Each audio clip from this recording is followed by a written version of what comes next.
Hi, I'm Jennifer and I'm an artist at Climax Studios. I'm working on Bandit Six Salvo. So the art style is derived from wartime propaganda, and as you can see with our posters that we have around, a lot of the initial pre-production was looking into how the war was portrayed to people that were going to go to war.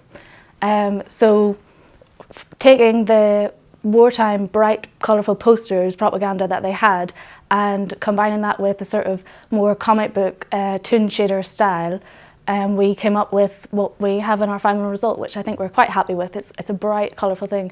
So yeah, you could say that the style from Bandit Six Salvo is a derivative of what people thought that going to war would have been like from the propaganda that they would have seen.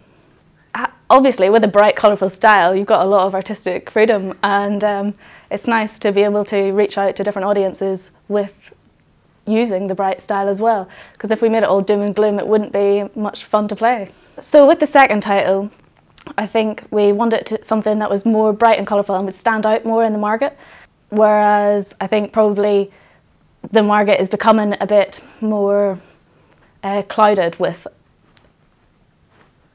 more realistic things, more sort of Tron-like, that type of VR, whereas this is something different. So the art style and the code side of things worked together when we were initially developing it, but I think it's safe to say that the art style kind of continued out on its own in its own right. So it's not so much about the technical limitations, but I think with every mobile game you're always considering how many like draw calls you have on a screen or how much you're rendering at one time. So yes, I work hand in hand with coders and people who are doing profiling of the level as we go through to make sure everything that we do is able to run.